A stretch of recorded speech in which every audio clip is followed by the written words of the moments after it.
Brett? Yeah. Not just the town, the entire county, the entire area. He was a great asset. He was a mentor to me. So it's personal, but I'll greatly miss Paul. John?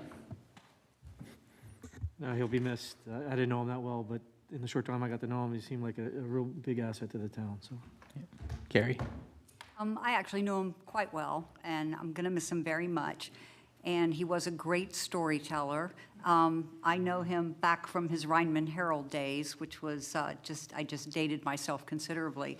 But something that most people don't know about him is that he drank Mai Tais. That was his cocktail of choice. And for such a big burly man to drink such a girly drink, it was just kind of warm your heart. But he could drink about 5 of them before he would stop. So, but he was a good friend, and he will be sorely missed. And he forgot more about town government than most people in this room. Maybe the exception would be Dick Dunn and Stu Glass. Very true. Dave, did you want to? You worked with him for a long time? I knew Paul after his wedding. I worked with him when I was on council just short of 20 years, and almost 25. Amazing man. I'm smiling laughing because I remember one of the smartest guys I've ever met in my life, and I work with a lot of people in aerospace. He was brilliant in a different way. His memory was insane. You could ask him anything about any point in time or anything, he knew immediately. He knew case law like you wouldn't believe. So when I was sitting when you were marking, you made a comment about the question. I would ask him a question, but I would almost dread asking the question because they would sit back and you get an answer that was just beyond exhaustive an answer, not exhausting, though sometimes exhausting, but beyond exhaustive in his answer. It was the knowledge. It was crazy. He was very conservative to protect the town. There's a lot of things he did that the town has been so conservative in approaches and things have changed it because of Paul. So he's helped protect that character of the town.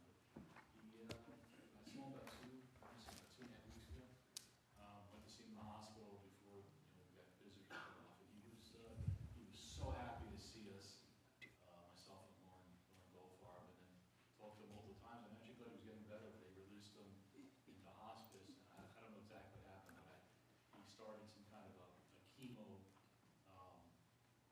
Kidney Dialysis. Hemodialysis, and I just don't think he had the strength for that.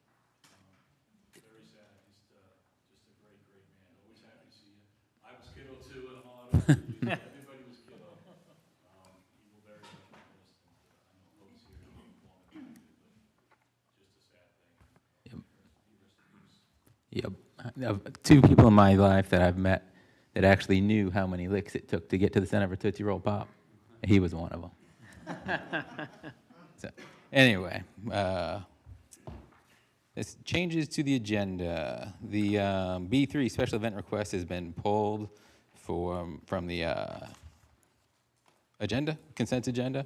And Brett, you were going to defer D1 till next month, right? Because of how involved some of these other issues will be. Okay. Public comment for non-agenda items. Persons wishing to address the town council on a matter not listed on the agenda may speak at this time. Speakers must provide their name, address, and 3-minute time limit. Let's see, we have Pam Dunn. Pam Dunn, 330 Tampa Avenue, Indialantic. On behalf of the Garden Club by the Sea, I want to invite everybody, it's double-sided so they can see it too, to the Pollinator Fair. This is our 2nd year. Last year we didn't know what to expect, but we had over 2,000 people that came. We have vendors, food trucks, crafts for the children. It's just a wonderful day for the community, and I hope to see everybody here at the event. Sunday, February 23rd, 11 to 4 at Nance Park. Thank you. Thanks. Mr. Yarley. Yes. Emery Yarley, 501 North Miramar. I'm here to clear the record about sea grapes. And a lot of people have misconception thinking that you cannot cut them, number one. So the state ordinance on sea grapes is 1/3 annually.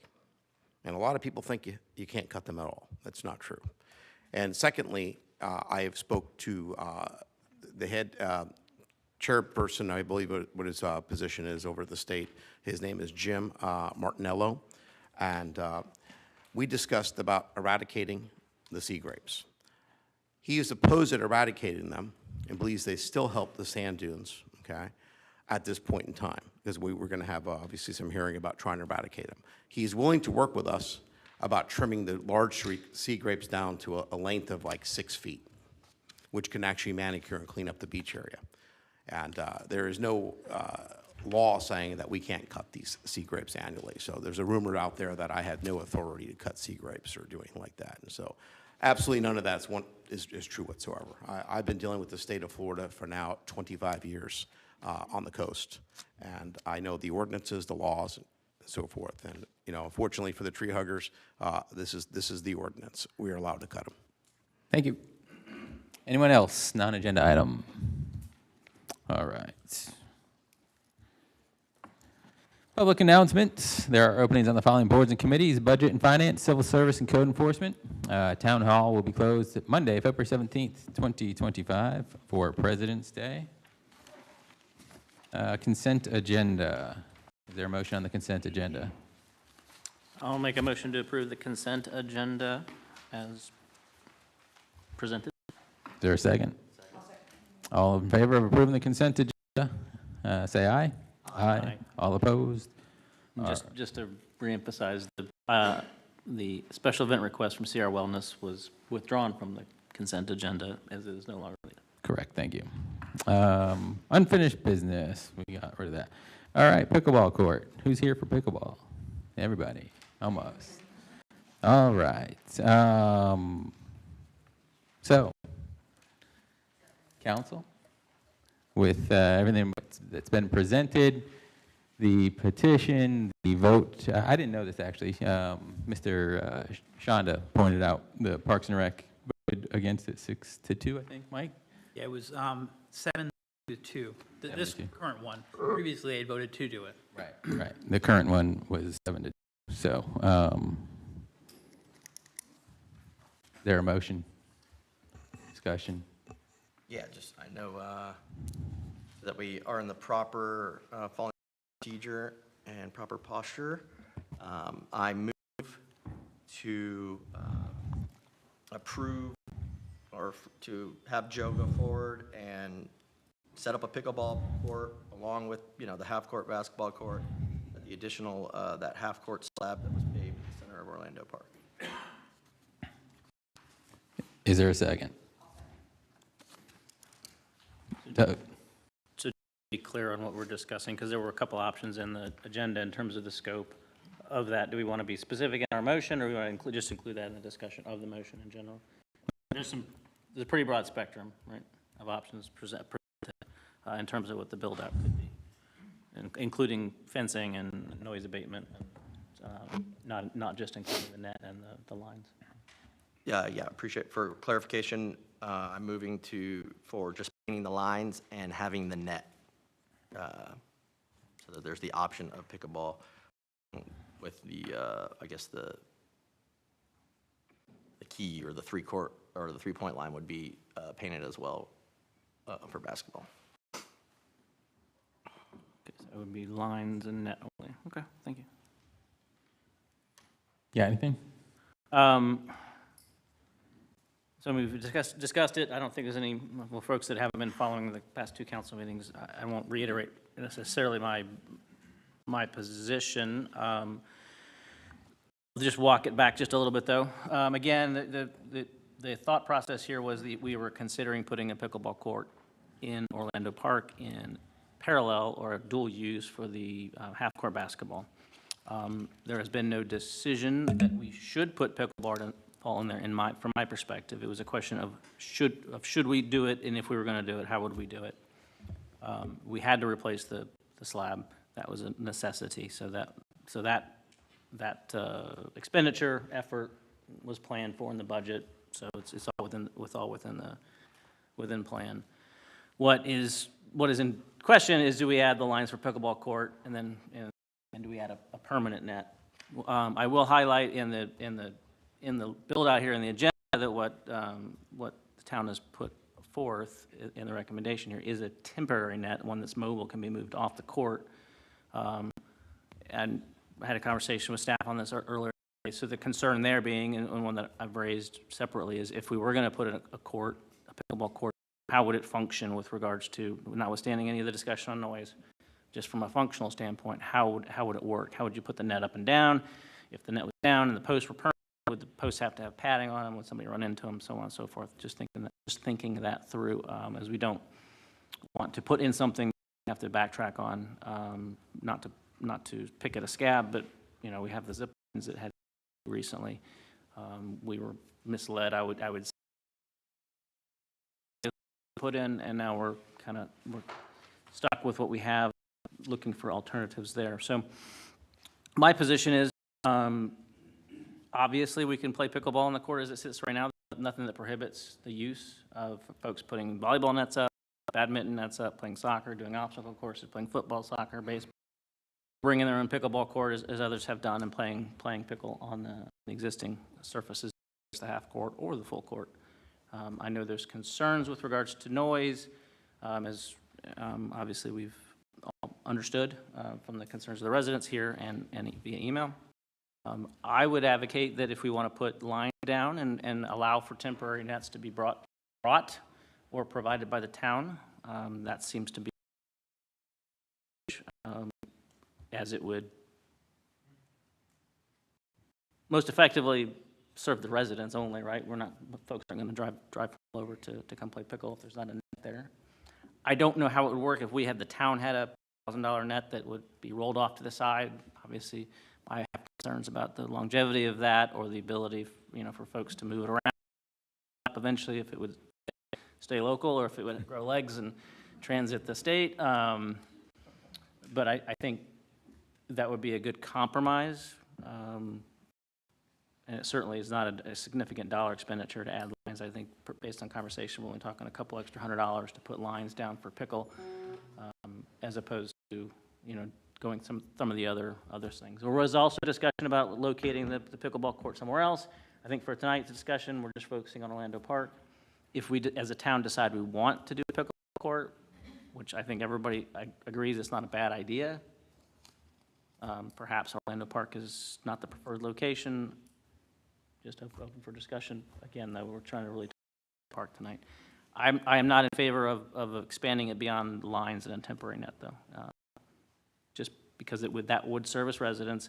If there were concerns and we decided 6 months to a year from now to revisit this and decided it was something we wanted to go back on, it would be relatively simple to go back on without significant sunk cost. So you're suggesting paint only? Lines, and then if we decided as a town we wanted to provide a temporary net, I would like to understand how that would be implemented, such that we don't have it walk off, or we just allow residents to bring their own net. Obviously, that's an option as it is, but we'd provide the lines. So. Brett? Yeah, I don't want to necessarily belabor any points that have been made before, beat a dead horse. I recognize those that are concerned about the unknown, about change, about something new in the park. I understand where you're coming from. Nevertheless, for the reasons I've stated before, I firmly believe that in practice, people will come to find that it's not an issue, and frankly, probably won't even really notice it. Just like you don't notice all the kids that are ripping around in dirt bikes through the Orlando Park on a regular basis, or all the other crazy things that go on there that people just don't complain about, and really, frankly, they just don't notice when they go about their daily life. I've made this point before, and I truly believe that if 5-on-5 basketball didn't exist and that's what we were proposing, you would be 10 times more fearful than you are now. And it's not an issue. It's not an issue. The pickleball, frankly, is pretty much just the same for one court that's not going to have fencing around it, no lights, there's no bathrooms, meaning the implications of that is that it's not going to be, crazy pickleball players and a bunch of going on at once. It'll be just like with the basketball court where you don't have leagues playing there. It's just casual, type pickup games of people in the community. And I'm all about, increasing reasons for people to get outdoors in our community and come together at a central kind of meeting square park right there in the neighborhood. So, and I finally said the greatest reason why I haven't changed my position on this is the fact that, I'm not a fan of the idea of not doing something because we're afraid of what may be without giving it a legitimate shot, considering reversing course is very easy and the amount of expense is negligible. So why don't we actually find out if it's a problem? If it is, I'll be the first to admit it, and then we can reverse course, take the net down, let it be, and move on. I think that's a fair ask, and so I'm still in support of giving pickleball a shot in Orlando Park. John? My stance is unchanged. Carrie? I'm still in favor of it, and I like the idea of a temporary net. If we keep track of it, and my position is unchanged. All right. Public comment. Ms. Pappas.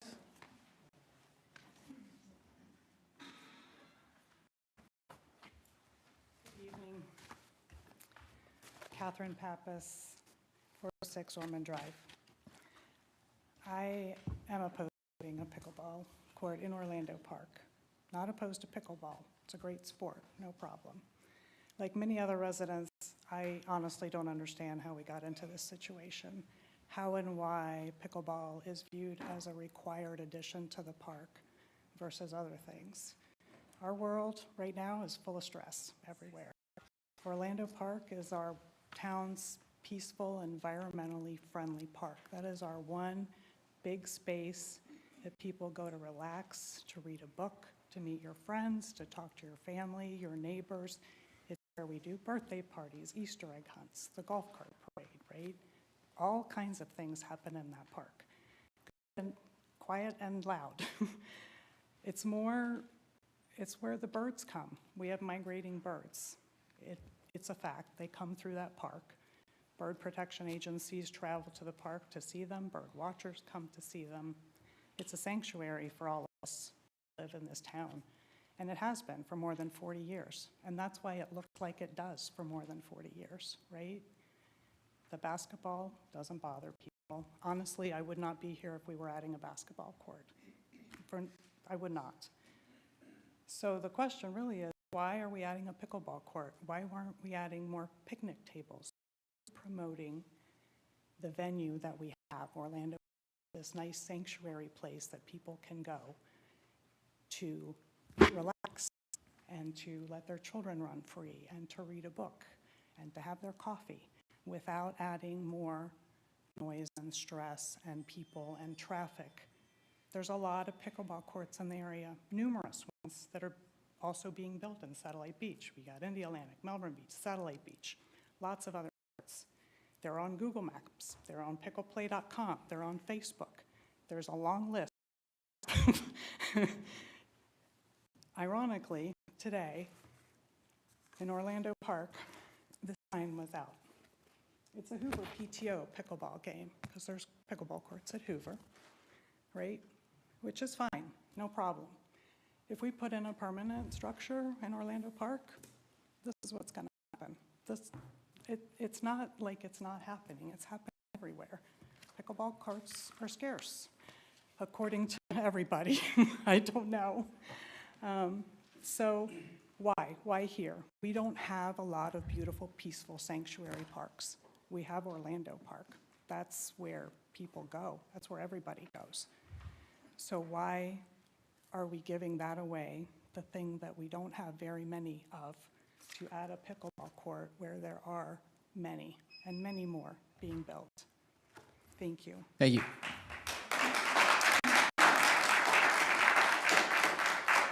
Keith.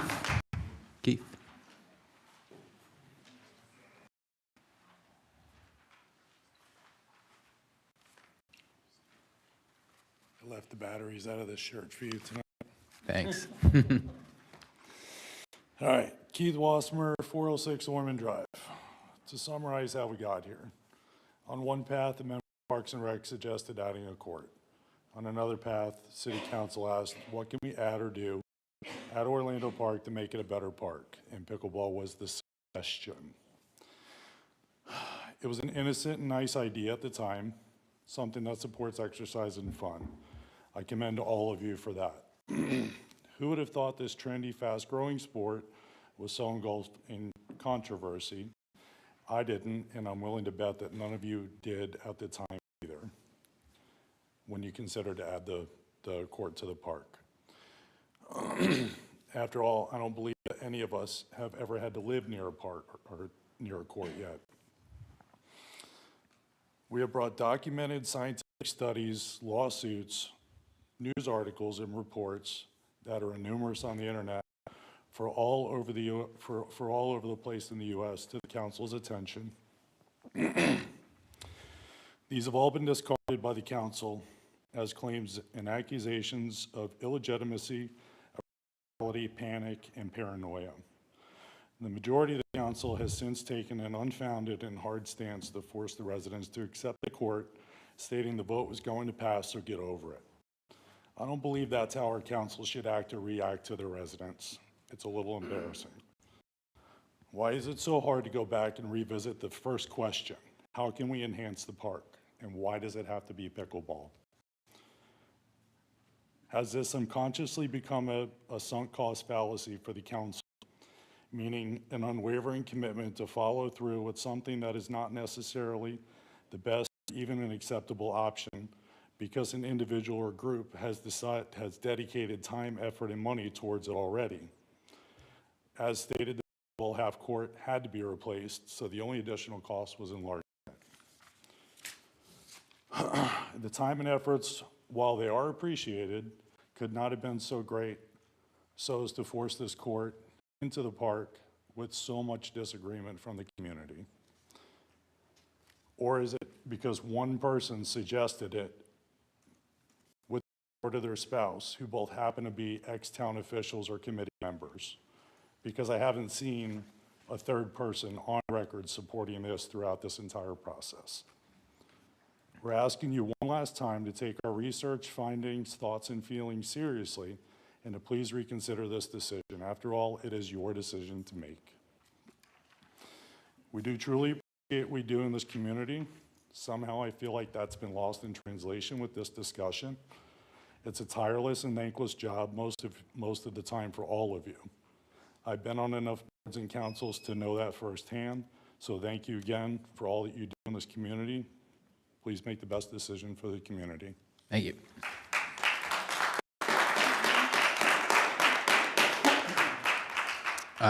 Gene Abraham. And for the record, I haven't gotten any recent emails in support. Last discussion, we did get some emails in support of it. Do we have to go to the mic? Yes.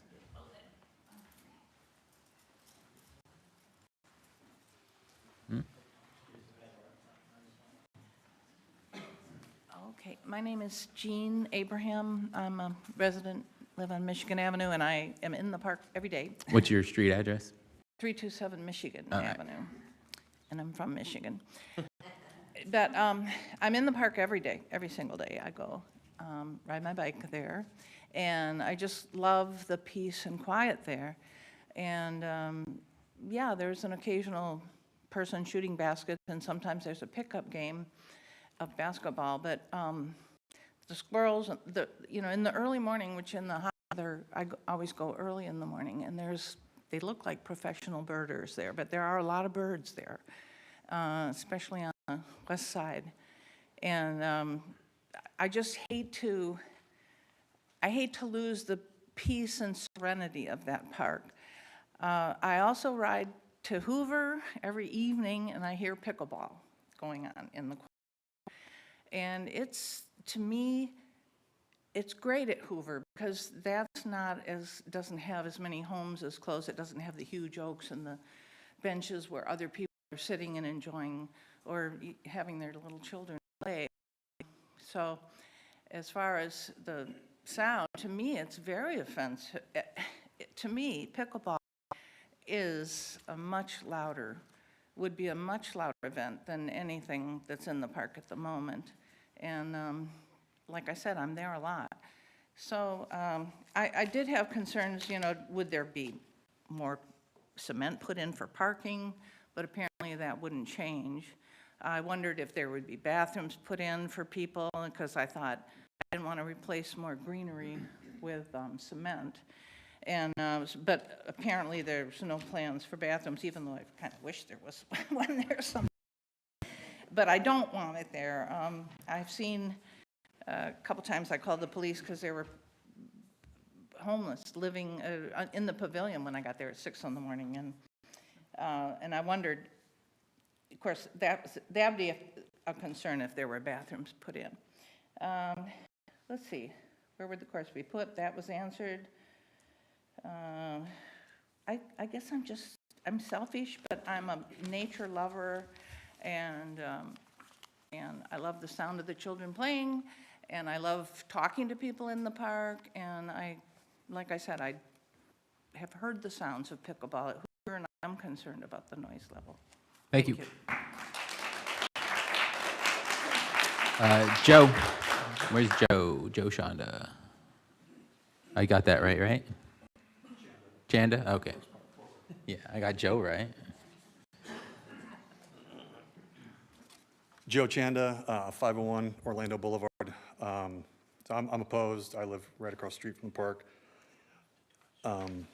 So, well, I understand there's people that want the pickleball there. You know, many of us are opposed to this, and the residents around the park really feel like a lot of you know, we presented facts in our position to the noise, bird disruption, loss of use of the half court by the children. By the way, we should all focus on areas for the kids rather than adults. You know, the council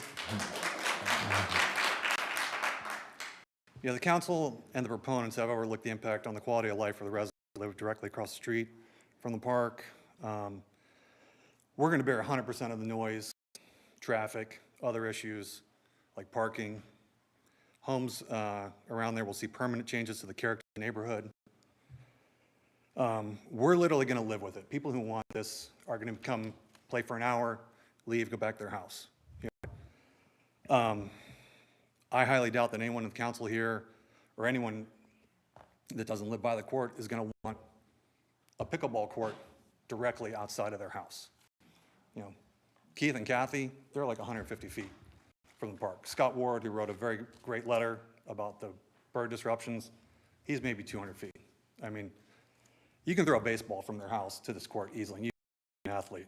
You know, and last week, you know, Parks voted 7-2 against it. We got a petition signed by over 60 residents against this. You know, there's been no independent, unbiased studies to assess the disruption, the noise impact to the residents. You know, everything's been conjecture, anecdotal. Nothing scientific's been done. You know, I know the council regularly considers proximity, proximity impact in zoning and development decisions. I don't see any of that on this issue at all.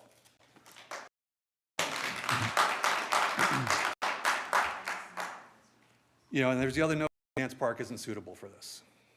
I strongly disagree with that. Orlando's a residential park. Nance is not. Nance has tons of parking, generate revenue for the city.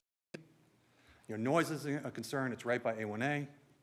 I know there's a little bit of the council's mentioned something about costs. It's a very small difference in cost. I think it's $6,000 or $7,000. You know, we even have some neighbors that we've all talked. If Nance would be considered, we have a group that's willing to pledge some money to offset that cost. Okay. Furthermore, trying to push this through, I don't think our area where we live should be an experiment. You know, you're experimenting with, you're saying you want to try pickleball and see how it goes. You know, passing this to go and then evaluate after doesn't work. You can't put toothpaste back in the tube, you know, when this is done. It's just, you know, I know my time's up, but I have more to say, but I'm asking for more careful consideration and at least some studies to be done, actual scientific studies where you measure the decibels, you measure the parking, the impact, people walking their dogs around the park. Just please look at that, and then maybe we can come back and reconsider this and have a discussion with all the people that live around the park, because we're the ones who are going to be most impacted by this. Thank you.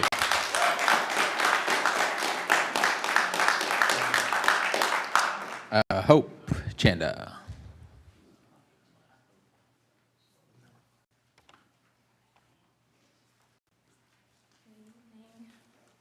Thanks for having us. I'm Hope Chanda. I live at 501 Orlando Boulevard. My husband is Joe. We do have a few things that we repeat each other. But basically, I'm happy to be up here in front of you all, see all of you, look you in the eyes. And I would like to say that our opposition is not to the sport of pickleball. We love pickleball, but we do love Orlando Park more. And I would like to say that there was a recent comment made in the community about letting the people speak, and that's why someone didn't want to speak up. Well, the people are speaking. There are 14 direct homes that surround Orlando Park.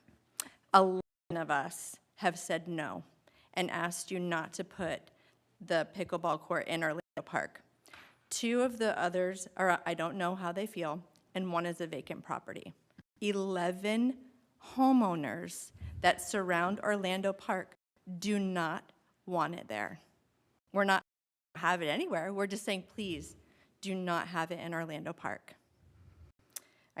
Have been made about the birds, and that's actually my biggest thing, is the migratory patterns and the hobbits that come and exercise in the park, walk around the park. That's their exercise. Maybe that's as far as they can drive from Melbourne Beach to Orlando Park to see these rare migratory birds. The children, of course, I could tell you about my kids and how they grew up playing in the park, and I grew up here and my husband played in the park. Like, yes, it's about the kids too. You're taking something away from them, and it's what that park is made for the children. The noise and the aesthetics are another thing that come to my mind, because in the 2 proposals of Nance and Orlando Park that were in the packet from last month, you have a 10-foot chain link fence and a sound, a sound block that you're proposing putting in. The aesthetics of that in our park would take away the look of a natural beauty. The last thing I want to say is it goes back to the cost and asking you to be transparent in the cost, because you're stating that to put in paint. What I see here is to seal and coat that slab that's poured there with 2 colors and paint the lines. That's $8,700. Why do you want to lay that down when we don't even know if it's going to work? If that's what you're proposing as a change. But I asked for transparency and cost per location, fair, accurate quotes and estimates of the court, generating parking revenue at other locations. The council could plan accordingly to raise the funds from the community to help offset costs at another location. As elected officials, it is your job to listen to your constituents. Please listen to those of us that oppose the Orlando Park location. Thank you. Thank you.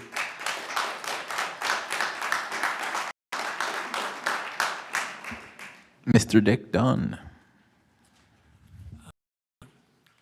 My name's Dick Dunn. I live at 330 Tampa Avenue. And I've been on both sides of this. I've been up on your side, spent 6 years up there, and with interest that the taxpayers have. So I'd like to make some observations concerning the conduct of the discussion regarding providing a pickleball court in Orlando Park. The majority of the speakers, some of them have already spoken, developed proposals and provided submitting views and objections in writing to the town manager and all council members. They also included a petition signed by a number of people. Catherine Pappas submitted a proposal.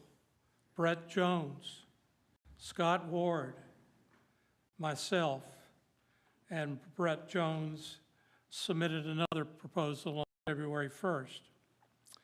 Each of these submissions contain information on excess sound created by playing pickleball.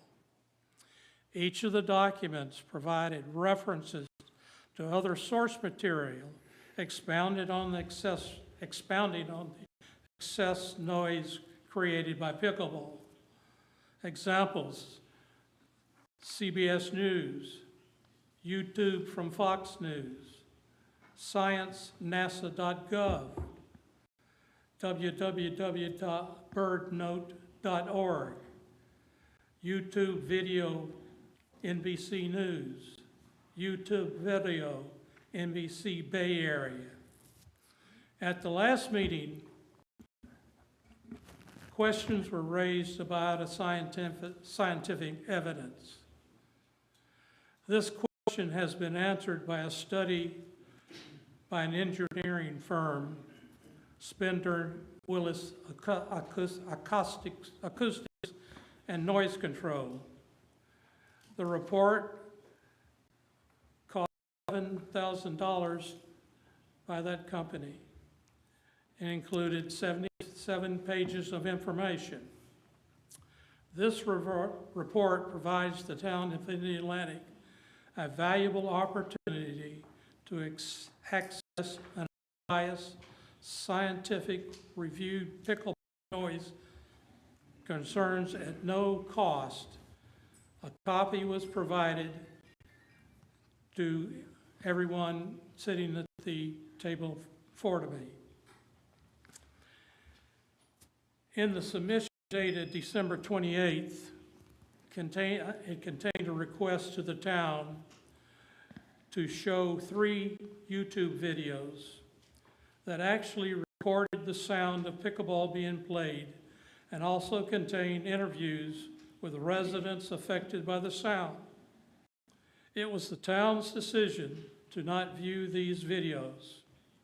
However, they took the opportunity to show their own video indicating that pickleball recordings and provided comments that pickleball noise was not excessive. Allowing the showing of 3 videos as requested would have given the appearance of being unbiased, but by producing and viewing one created in-house could be perceived as prejudicial, biased, and unfair. Citizens' concern must be addressed fairly and balanced rather than have citizens perceive an unbalanced playing field, favorable to one side. Your information is flawed. My information is valid. Another point and perception I'd like to address. While the council debated the issue, it was noted by several speakers opposing the proposal that perceived excess pushback and a disappointing display of anger from the council. In addition to the anger, inappropriate comments belittling both the spoken and written concerns were spoken from the public. Example: this would not be admissible as evidence and a jury would not rely on it. I'd be happy to cross-examine academic perspective about paranoid fears, made-up fictitious issues people are worried about that is non-existent. You're just trying to kick the can down the road in perpetuity. In closing, in the past 22 years, I've repeated this many times. It's permitted, expected, and okay to disagree, but it's not okay to be disagreeable. Thank you. Thank you.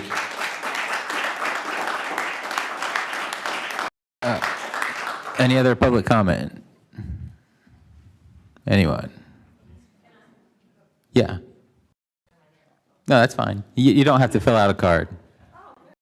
You get first to the running order. Yeah, you just get sent to the front of the line. Denise Rao, 405 Orlando Boulevard, right across the street. Won't take 3 minutes. I would say I echo everything that they have said. Been in this town since the 70s, Indialantic proper. It is first and foremost a family and children park. When you put up a structure that is self-serving, and it is very self-serving for pickleball, that's not a kid sport, not only all of the documentation that I so appreciate, because I didn't formulate all that. When you have kids come with a basketball and they want to play, and someone has driven, and they will drive, the entire Brevard County is vying for space. They're going to be backed off. You are negatively going to impact the climate of Orlando Park, the culture, the families, and truly the kids. It is kid. It's designed for kids. It's got all the swings, all the other slides, all the stuff, the basketball court, the awesome improvement that the Parks and Recreation made with the sidewalks, so kids can scooter and skateboard. There's so much awesome encouraging of moving bodies. This is just one more way, and there will be adults that we're going to shun kids, or you're in my way. I know it. It's just you see it in different climates. Pickleball's got great potential, great exercise, not at Orlando Park, somewhere else. Thank you. Thank you.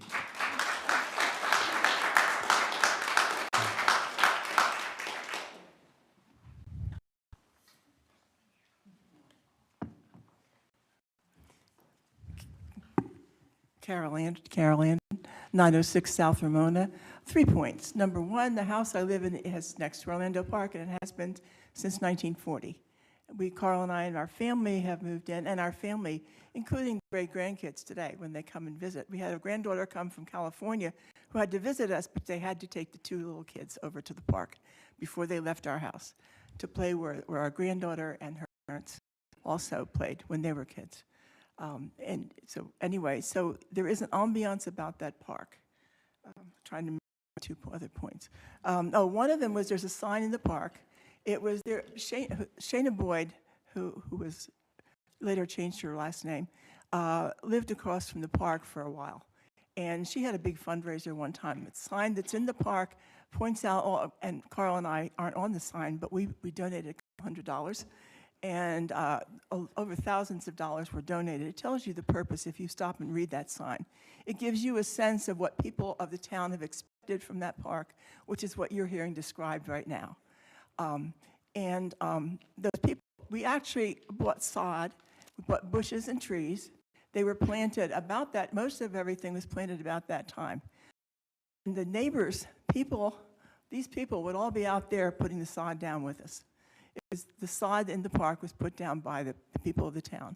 It wasn't professionals coming in. The other thing is, I was chairman of the first Parks and Recreation and Beautification Committee, and we definitely did put a lot of thought into the beautification of the park. And when I was on it for a number of years, we definitely considered the nature of the park.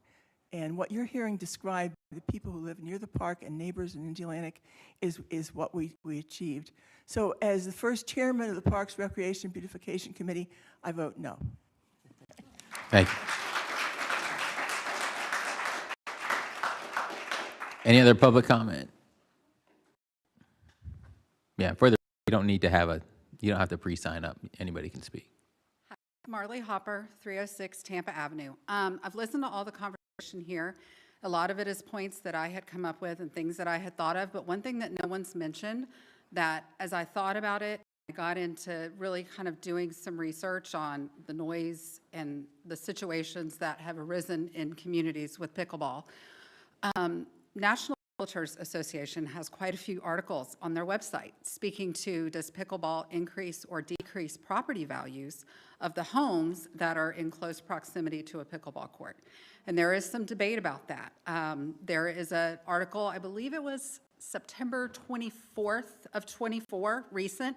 I know it was in the packet that I think Joe sent over to each of you with some different links. And it talks specifically about a community in the Northeast and a specific resident who ended up filing suit against the city because they listed their home for sale, and the feedback they continued to get was, we do not want to purchase a home in this close of proximity to a pickleball court.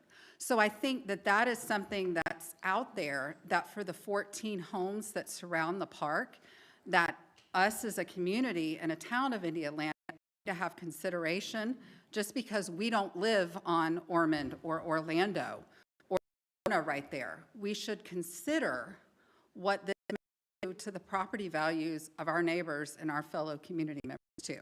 And to that point, I think there's a lot more extensive study that should be done, because I would certainly hate to see somebody have to sell their home for whatever reason, and the feedback they start getting is, well, it's a little too close to that pickleball court. We're fine with the park, but the pickleball is a little loud and annoying, so I'm going to go buy this home, you know, on 5 streets over. So I think that's something that should be considered as well. So I just wanted to mention that since no one else did. Thank you. Anyone else? Nothing. Unscripted. Amanda Prunick, 50 Miami Avenue. I actually ran for office in 2018, so I just want to say that your decisions about listening to the residents are important, because you're all up for re-election, right? And the second thing is,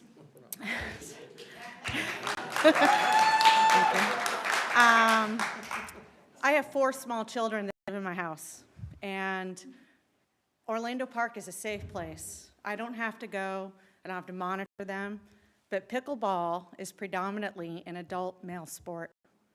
I don't want to have to worry, so just please take that into consideration. Thank you.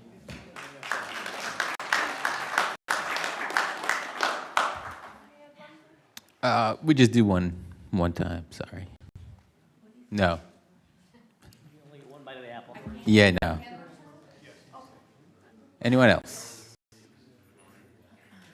All right. Well, we've presented with a petition of 61 against it. Oh, Stacy, go ahead. It's all right. Hi, I'm Stacy McHenry, 331 Orlando Boulevard. And what I've taken from all of this, I do play pickleball. I play all around the community. There are many, many courts available. We have courts at Melbourne Beach. We have courts at Hoover. We're all willing. We've donated a lot of money for the Strong to improve Nance Park. We'd be willing to put pickleball courts there. To me, Orlando Park is a community neighborhood park. It's not a municipality, which these other large parks are. And what is really concerning to me, and probably to everyone in this room, is that you're all elected officials, and you're supposed to be listening to your constituents. You have, we have 80 people who have signed the petitions who do not want this. You have 11 of the 14 people around the park who our property values, our children, our homes, our safety, our traffic patterns are all going to be developed or influenced by this, and you're not listening to us. That is a travesty, and it's a crying shame. And I'm very saddened and disgusted by what I am witnessing here, and as you see, all of these people are as well. Thank you. So I really hope you take this into consideration. Anyone else? Hi,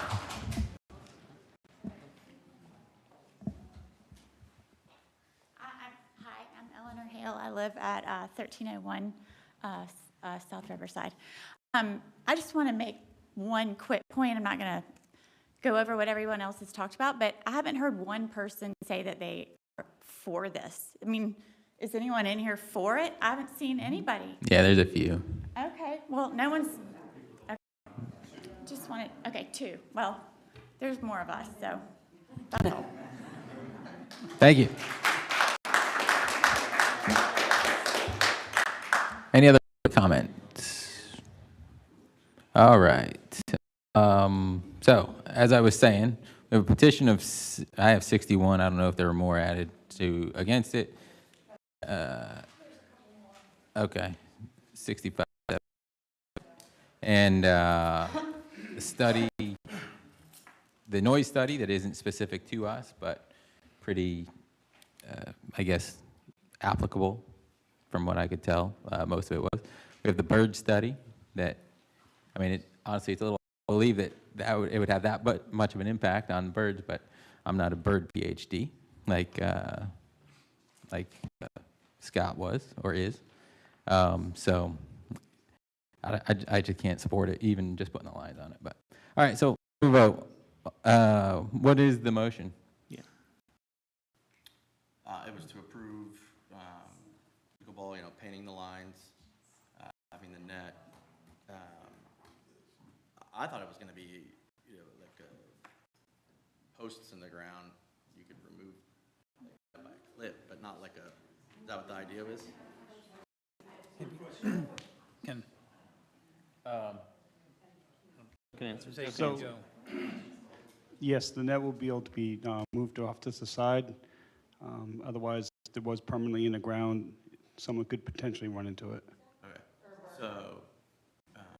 Go ahead. Could you clarify one thing? Just Yes. Are you talking about the half court, or are you talking about the full court? half court. Okay. The half court. Make sure you guys voted against the community, what you were voting for, so I had a discrepancy earlier. Joe, what's the idea? Are you guys gonna put it out every morning? How's that gonna work? I'm sorry. Could you repeat? I'm sorry. Sorry, my bad. how does it work, Joe? Yeah, how does it work with the So if- net? Okay, so if someone wanted to play pickleball court and it was off to the side, Hold on 1 second. I'm sorry, folks. I know you're concerned, but can we please listen to Joe real quick? they would be able to push the foot peg up to allow the wheels to move the portable net to the center, and then release the okay. wheels so it would be stationary. It'll still be there all the It time. is, yeah, they would just move it to the side. If Gotcha. someone wanted to play pickleball court, they move it to the middle. They wanted to Gotcha. play basketball, they move it to the edge. Okay. Okay.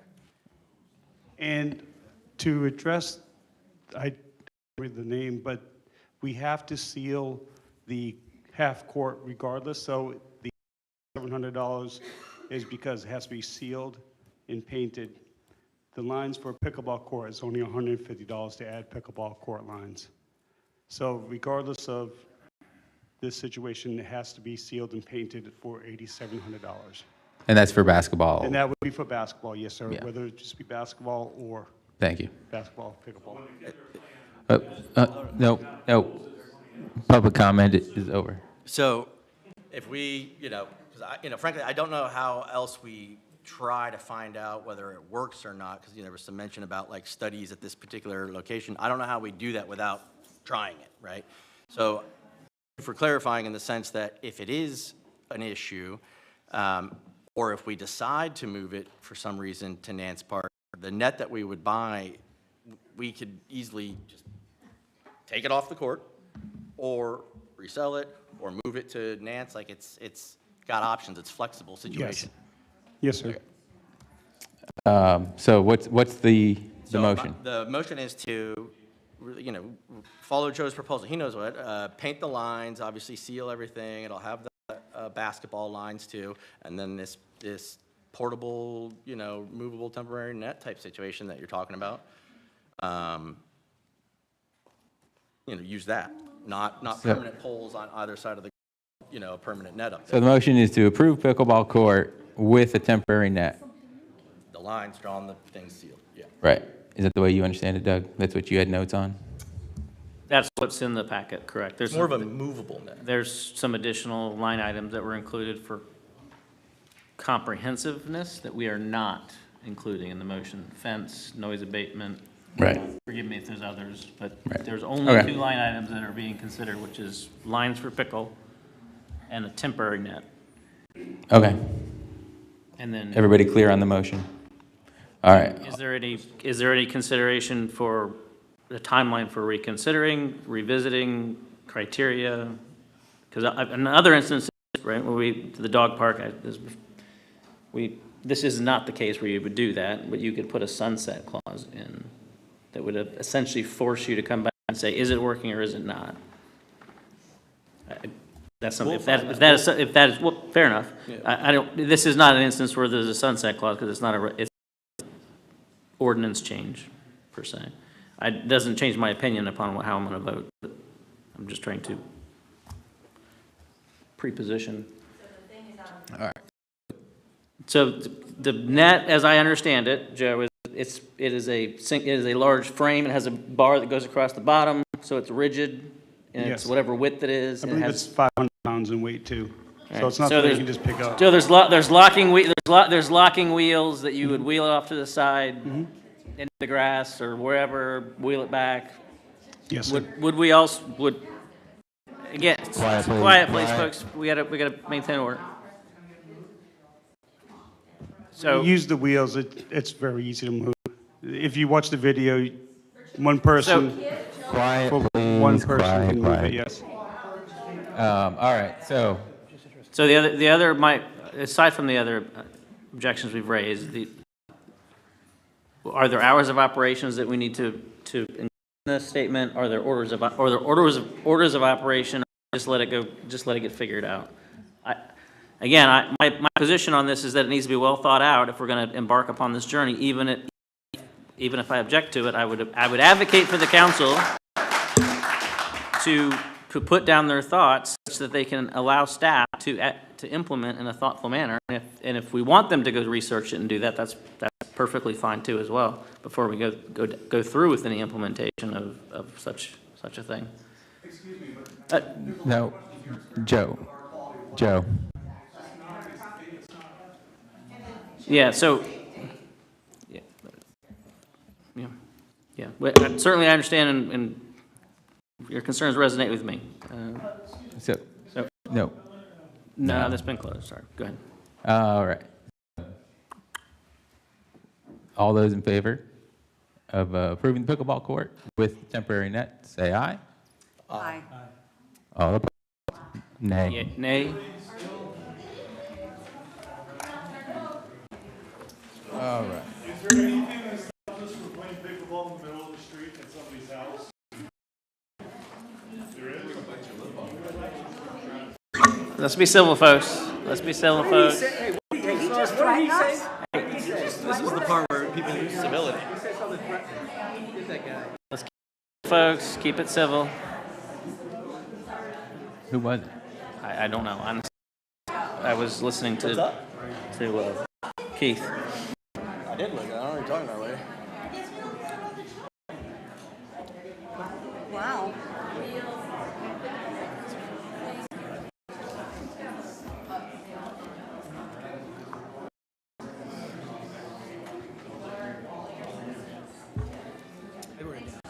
All right. I have no idea. I was just looking at Keith, he was talking to. the wrong dude. We were getting feedback for a second, so. Okay. Yeah. All right, next item. That is good. Outside attorney code opinion. Brett, I'm going to leave this to you. You've been working on this one. All righty. He looked at him. All right, so the next issue to create a lot of frustration among some citizens. Great, perfect. So, all right, where to start? This is where I really wish multiple ways that Paul was here. Yeah. I guess I'll give a little recap of the issue. Yeah, that's probably the best place to go. What's before us is whether or not we're going to seek a second opinion about pursuing, I guess, seeking a hearing, code enforcement hearing on from the resident's perspective, an alleged violation. This is in regard to a particular business that's on 4th Avenue. It's zone residential professional, and they have outdoor activities in the yard in the back, and the residents behind them have expressed some frustration and have come before council multiple times, to state so. frankly, as I met with the residents last Friday, and I essentially tried to, informally mediate and reach a middle ground resolution. And I explained to them at that time that, you're coming before town council. We are the incorrect board to seek a final resolution of your grievances. We're a policy-making board. We're not, a quasi-judicial body. We're not an enforcement board. I know, the way government can be confusing, frustrating, but there is a process that has to be followed. Now, in order to get to, and I know your frustration right now is because there's been some confusion about actually getting to code enforcement. We weren't aware, but apparently there was, a violation that was noticed in December in regard to some of your complaints. And so the way it goes under Florida statute, our code says that, we adopt Chapter 162, so we follow those procedures. And so in order to get to code enforcement, the way it goes is, before the board, the code inspector, code enforcement officer, notices a violation and has to provide a reasonable opportunity, time period to come into compliance. So Cliff did that, Mr. Stokes, in December. And since then, there has not been a hearing before the code enforcement board, so hence the frustration. In that notice violation, there was a number of provisions cited for in regard to the residential professional district. Based upon discussions that I had, what's been reported to me is that went out without Cliff having had an opportunity to fully, what was supposed to be on there, and that the only thing that was supposed to be on there was in regard to the light and the glare portion under the residential professional code. As the Florida statutes require, again, you provide that reasonable period to come into compliance. If the violation continues to exist, then that's when the code enforcement officer issues another notice and coordinates a hearing with town staff, and that's when the violator has to go before the code enforcement board. So it's my understanding, as it's been explained to me, that the one issue that was to be noticed for the violation, which is the glare, has been, it's either been remedied or still in the process of working with town for it to be remedied.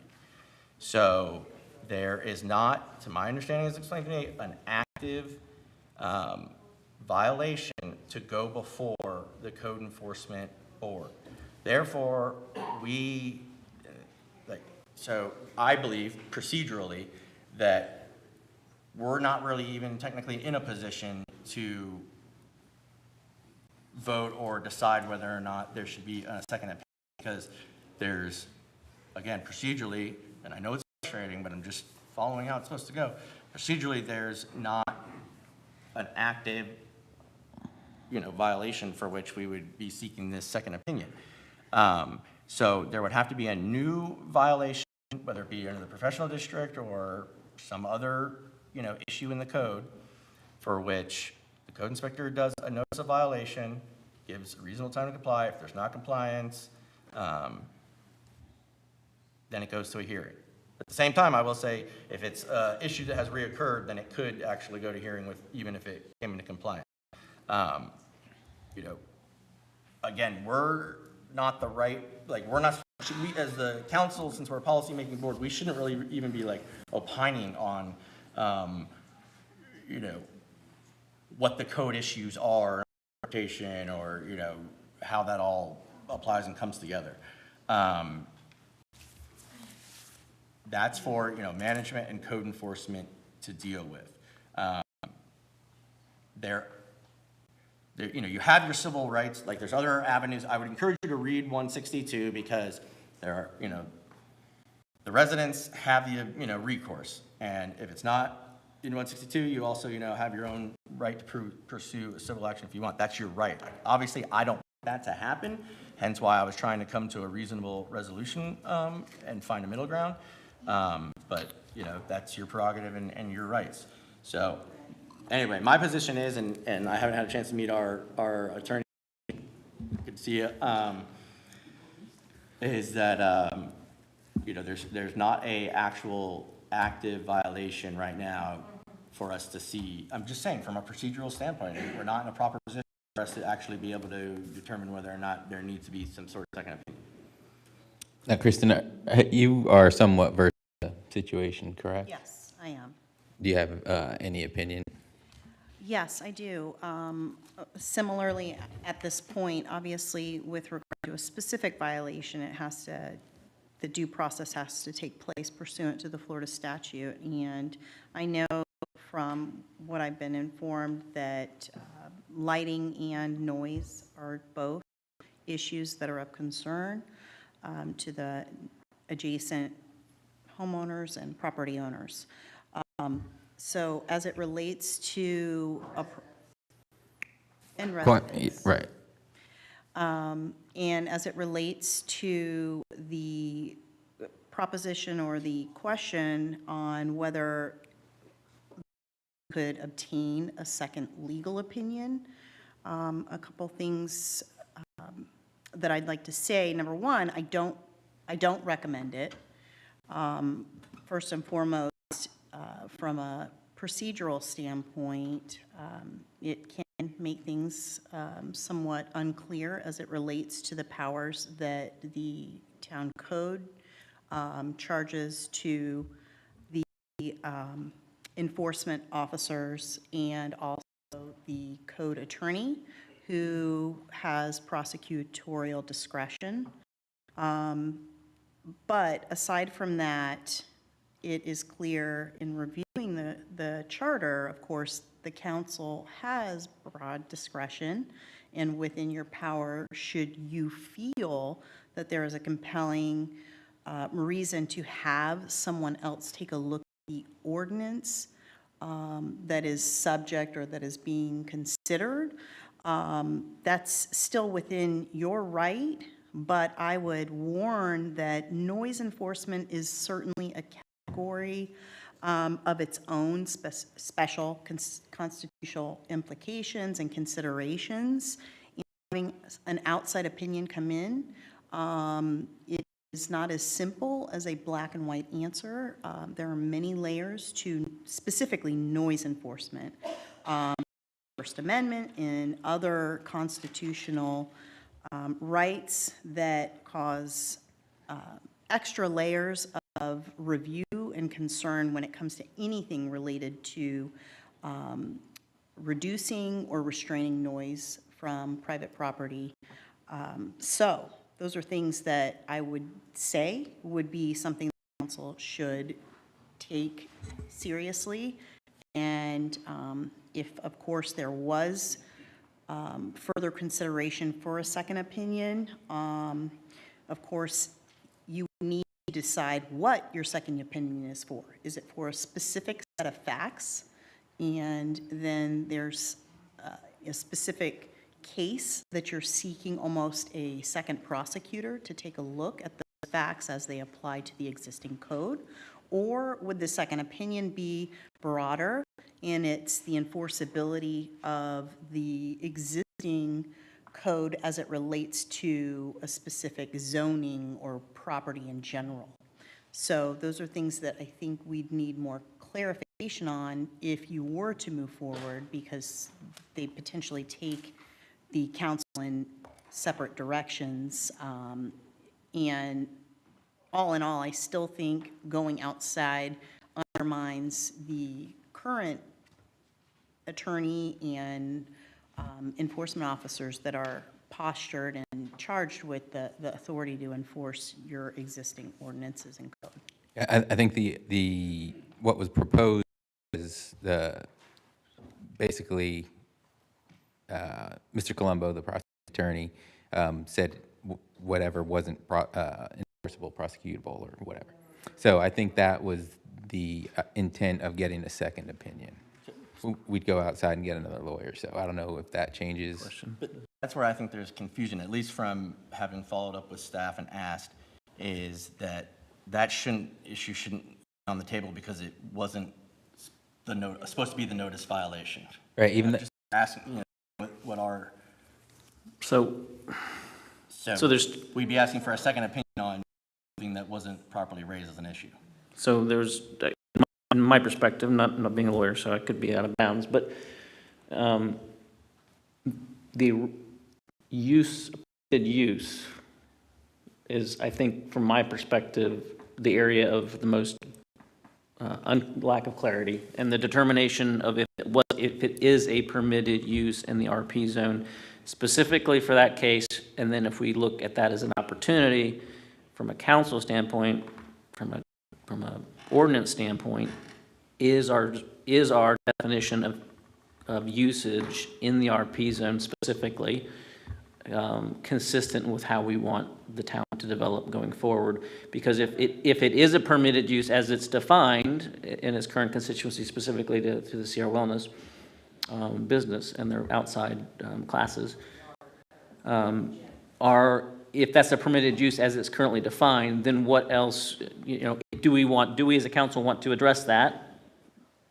Or if we think that it's not a permitted use and Mr. Colombo's interpreted it one way and there's a potential interpretation that's consistent with Florida state law and statutes, is there recourse there? And so that's the ambiguity in the gray area, because if you strictly read the ordinances by the definition, and then if it's not listed above and it's not similar to, then it's not permitted. It's not clear that it would be an allowed use in my perspective. But I'm not a land use lawyer, but at the same time, recognizing there's precedent. So to me, that's where it gets more ambiguous, and I would like to seek additional clarification, whether it's a determination or an opinion on what's a permitted use, and then we can revisit that. The noise, that discussion, I understand the implications there, and I think the way that the in my opinion, the ordinance is written is overly aggressive in terms of not allowing any noise, which is a practical impossibility just from a standpoint of if somebody's out talking just on a phone, that would violate that, which regardless of the business case or the business type being used. So that's my position. I would support getting a determination on that so that we would clearly understand how our RP zone will be developed going forward and how it's being used currently. Mike, your knowledge, Mr. Colombo's not, he believes it is permitted use, correct? So that's not the issue. Yeah, he believes it's a permitted use under that portion there, and then about the noise portion, that basically the current language in it and stuff, basically he couldn't prosecute. Right. Yeah, so I think that, I think what's confusing, sorry, just one more thing. What's confusing to the residents and to me is I read the ordinance or the zoning and the permitted uses, and it's hard for me to connect those dots. So Brett can do it. So I think I understand kind of what you're getting at, Doug, but I think you're blurring lines a little bit. Talking about the permitted use, the way I perceive and understand it from our policy-making function, yes, we can certainly analyze that code section or any section of the code and determine there are holes or there are gaps or there are not enough clarity or correct definitions, and we can address that going forward, which is appropriate. I think for a current matter that's in dispute, it's inappropriate for us to be the arbiter of what is right and what is wrong as far as how that is interpreted and applied. That's where, we hire and fire the town manager who, it's like we're board of directors, right? And this is like management. Right. Yeah. He hires and fires, town staff. They run the day-to-day management. We don't get involved in the day-to-day management and provide big picture strategic, avenues and objectives. There's a quasi-judicial board specifically for a reason, for the residents' own safety. It's because when you go before that, the testimony is taken under oath, evidence is received, a determination or order with findings of fact are laid out, and then if one of the parties doesn't like the result, then they appeal that to the circuit court. It's not, de novo like a new proceeding. It's actually, even though in the circuit court, it's an appellate proceeding based upon the record that was developed before the Code Enforcement Board. All of that, again, I know this procedural weeds, nuance is frustrating and annoying, but it's important for the residents' own benefit.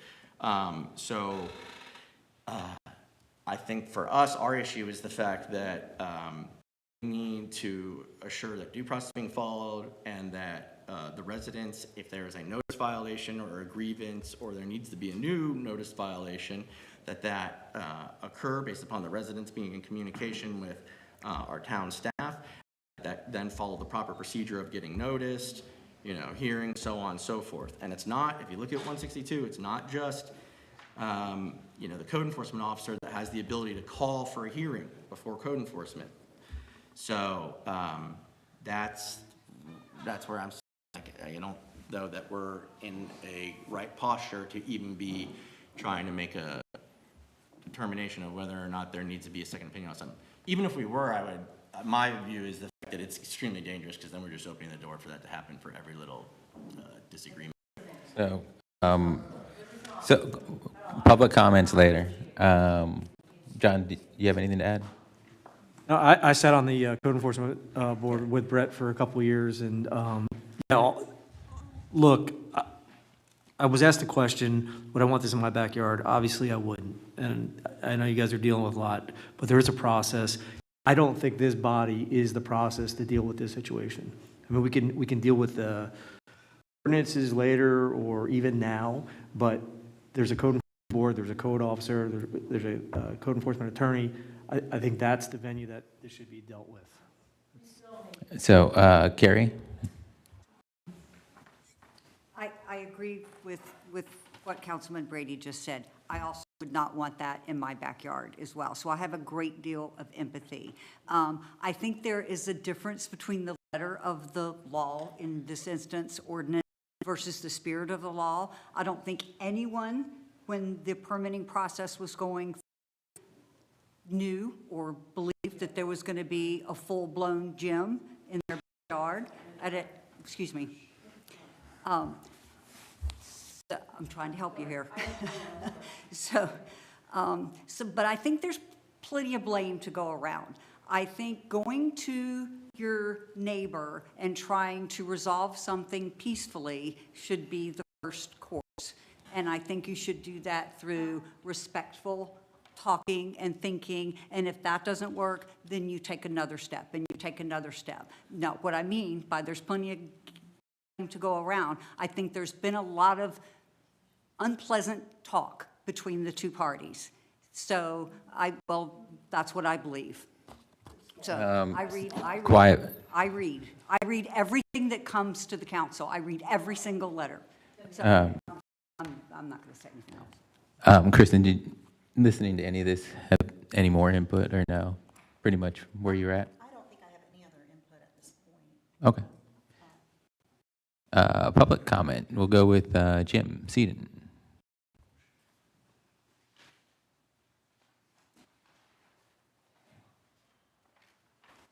I'm Jim Seaton, 601 North Miramar. You know, I think what the concern is that Colombo basically gutted the whole ordinance. There's parts in there about what's listed and what's allowed. There's parts in there about noise and what's perceived, and none of that is going to any kind of code enforcement. It's the glaring lights. The big things, I'm with Doug, connecting the dots on what is allowed here, and then all the problems it's creating is where there's a problem. And you seem to think that there's a process for this.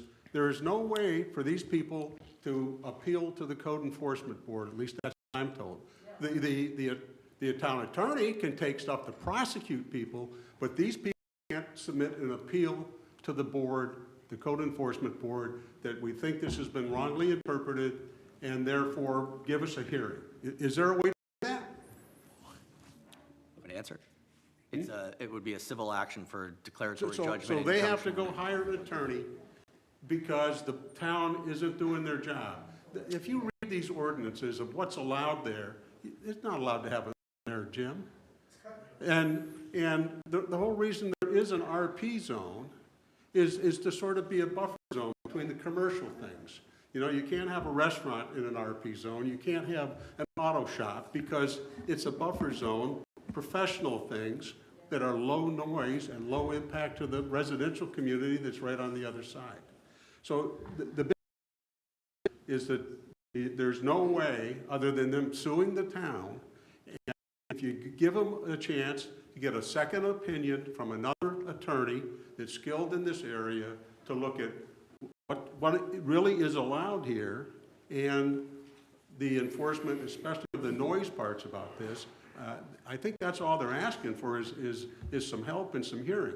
You all took, I've seen, I think every one of you now take the oath that says you're going to enforce the ordinances, and now what you're saying is, oh, let's shuffle it off to Mike or Cliff or someone else. That's not what for. We expect you guys to help support these people and support the ordinances, and if that means you have to pay a little money to get a second opinion, I mean, isn't that what we're here to do, is try to make sure things are done right and for these people to get some justice? Thank you. Thank you. Bob. Okay, Bob Lowe, 411 3rd Avenue, longtime resident. Before I bought my house or built my house, made sure to check the town code. I didn't want anything popping up in the backyard. And I was delighted at what I read. It was very clear, no legalese. The code says to interpret in plain language. It said that this was a restrictive residential professional district, only allowing for quiet, professional, office, business like doctors, lawyers, accountants, not allowing for any noise or activities that would disturb the nearby residences. Based on that, I built my home with confidence, right? And we've never had any issues. But then my neighbors all have similar stories. But things changed with the CR Health and Indy Yard. They rented a space in the building and the whole backyard. Since then, we've had nothing but issues. Now, I think it's extremely important to point out that there are two very different kinds of business operating at the location. And I think many people have missed that and not fully understood that distinction. I think that's a big problem. The first, CR Health, seems to align with the code. It's like a doctor's office, quiet and professional, one-on-one treatments based on medical needs. This is likely what the town did when they issued their license. However, the second, Indy Yard, does not align. It operates as an outdoor gym fitness center open to the public with membership fees, group workouts, events. It has 24/7 access to the fire pit and other amenities. The result is a yard full of people doing annoying activities and making noises that disturb the residents. So I'll be passing a handout shortly with photos that show this evidence. I've already submitted it for the meeting minutes and the record. So clearly these Indy Yard activities violate the permitted use clause. I don't understand where you're coming from at all when you say you don't see that. It's very plain. Permitted use, all right? And because they're violating the permitted use, we have all these other violations. And that's not just our opinion. The code town enforcement officer agreed, and on December 19th, he issued that notice to the business with all those violations, and that's included into the handout as well. You can't just change that now. That's got to go to code enforcement. So the problem we're having is that the code enforcement of these violations has stalled due to the prosecuting attorney, and we don't know why. We were invited to a meeting to hear his evidence, but he said he would only agree to talk to 2 specific women. Why just these 2 women? Why so secretive? It really raises questions, right? Perhaps he was only given partial evidence from the business. Maybe he only saw the one side of things from the CR Health perspective. Why did he not meet with the residents and ensure that all of the evidence was being considered, right? Because if his evidence was complete, which we strongly believe it was, then the whole process is flawed. So we request a second legal opinion and, at the very least, a meeting with the enforcement board so that all of the evidence and questions that are in the handout can be properly adjudicated in an open public forum. No matter the outcome of tonight's vote, we still expect the code enforcement process to move forward to a formal hearing based on the notice given. We don't need a new notice. And we want a fair and comprehensive ruling that can be made and documented by the board based on all the evidence, not just portions of it. So in closing, we are not crazy, nasty, aggressive, problematic neighbors who just want to hassle the business and hassle the town as if we had nothing else to do. That is false. We just want the town to enforce its own code and protect our residents' rights. And if you don't, you're really opening up a can of worms about what's going to happen across the town with things like this popping up everywhere. Thank you. Hey, can you clarify the? This has the photo. no way that the founders and writers of the code had this intent. You say that you're not involved in the process. The town owns the code. It's supposed to be enforced with common sense and common language. You can make an argument about no noise, that's ridiculous. So you're going to say, well, because of no noise, we're going to allow it, but then you're going to let all kinds of noise. So, Brett, can you clarify the notice that was sent December 19th had a couple violations, but one of them was incorrect, is that right? To my understanding, Cliff, do you mind? Based on our discussion, to my understanding, and this is what you've been acting on, is you intended the only item to be noticed, and this is where I'm like explaining this all from, is that it was supposed to be just the glare. So that's so Cliff, you're saying that the noise part is in error. It should have just been 113.335, 2 in parentheses C. That was the only one that was sent out, and it was glaring lights written on there and highlighted, and the section highlighted, so it was clear that it was the glare. It was a clerical error, the whole section was added in. Every heading was added in, and it was not proofread before it was sent out. So I didn't get the opportunity to do that. But it was highlighted on what the issue was. I did have a conversation with them on what the violation was. They have rectified that, and it's complete now. So, Right. So, Cliff, I don't know if you would know, or Kristen, how does that work as far as if they were cited incorrectly? I mean, is it like it never happened? No, I believe. It was a courtesy notice. It was actually a courtesy notice. They were.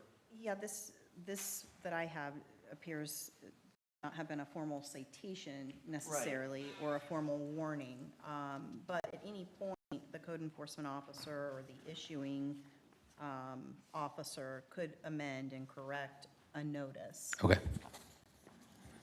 And they were given 30 days on that. Right. Just in case you wanted to know. Ms. Lowe, you have public comment? Okay. Let's see, Echo, is it Niedermeyer?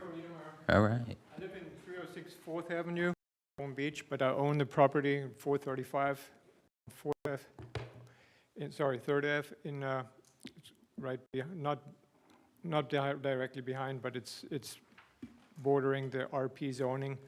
When I bought the property, the first thing I did was to find out what is allowed in the RP zoning. I was contented that exactly what was allowed was a dentist, a doctor's office, somebody that shuts the doors at 5 o'clock and is done. I think the concern that you guys, every time you come back to, is what is the code violation? I think the violation is that the zoning is not allowed to do what he's doing. So therefore, I think it would be appropriate to get a second opinion from somebody else. When somebody along the line, it seems like we got bamboozled, or it's almost like a loophole got established. And loophole is ultimately what lands us as residents and you or code enforcement in trouble, because then by that point in time, it's too late. So maybe if this is too late, then please allow a second opinion so that this doesn't happen again. Just like with when the citation was given for the lighting, what he chose to do is put netting up. Have you seen the backyard of what's behind the property? Yes.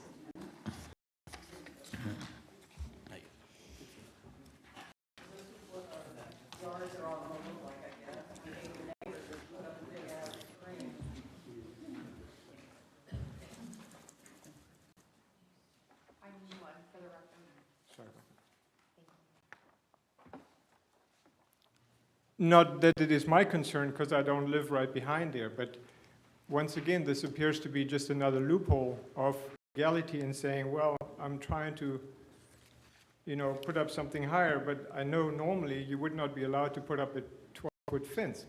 Well, I'm sure this is just another loophole, because it's not a 12-foot fence. So please, please, please look at another opinion so that we don't get, maybe we can, this situation right now, we can de-escalate, and in the future, we cannot have something like this be forced upon us as residents. Thank you. Kristen, do you have are you in a position to make or have an opinion on the use of the property? Well, I think, first of all, do we even have an investigation that's taken place for the use? Because it sounds like a lot of the concerns are kind of in different categories and evolving. So the ordinance itself, of course, lays out specific uses, and can I talk beyond? Yeah. And you know, some of these uses are expected, but then, you know, you have a business that seems to be, and this is just what I'm gleaning, of course, so please don't hold me to the facts here, but has multi-purpose, a multi-function. And so whether or not that function can be identified and see if it actually fits within the categories. I know osteopath was one of the categories, barbershop, beauty salon. So there's services in there that are beyond a traditional accountant or a lawyer or a dentist. So, you know, trying to ascertain what is actually happening at the property, whether it's one business or a business with an umbrella, a couple other things, would be important to see whether or not it's in compliance. And it doesn't sound like to me that that's really been pursued at this time, as far as somebody complaining, a citizen complaining up until recently that this is in non-compliance for the use. Well, I think that's been one of the complaints from the very beginning. Okay. And I, you know, of course, I'm Right. not as intimately familiar Right. with everything, so I'm trying to get up to speed. But yeah, as far as the non-compliance, from what I've reviewed, I don't know if that particular aspect has been fully evaluated or investigated. So that might be step one, to investigate or evaluate that before going any further with, you know, some of the other issues that are currently being explored. Now, Cliff, is that something that is normally done under, as part of code enforcement, checking the use, making sure the use matches the zoning? Yes, that has been done. Okay. And so it's your opinion that it is, I cannot comment on the use. oh, right, you said that. I cannot comment on the use. That's right. All right. Continuing, Mr. Urali, did you want to speak? You don't have to if you don't want. Oh, no. Okay. Every Rally, 501 North Miramar. Reason I'm here, I'm a business owner. And, you know, there's a lot of liability being a business owner as well. You know, I'm not saying that these people are wrong. Maybe if it was my backyard, I would be complaining as well. But the business owners have rights as well. And it can't just be no. And it puts the town in a lot of liability as well. So that's why the town is in this position, not knowing what to do. And I think going back, and it's Christine, correct? I think she's got a good point. Go back, verify the use if possible, and if, hey, if they're allowed to do that, then that's their right. You know, you can't have some people, you know, like Jim Seaton, who's a menace, okay? Lauren, who's a menace, who's been chasing my businesses. Every time I open another business, they're coming and complaining. They're only two people crying. They're here again, crying. They don't even live near the place. So all I gotta say is if the business owner's right, they're right. If they're wrong, they're wrong. Let's check it again. Thank you. Ms. Lowe.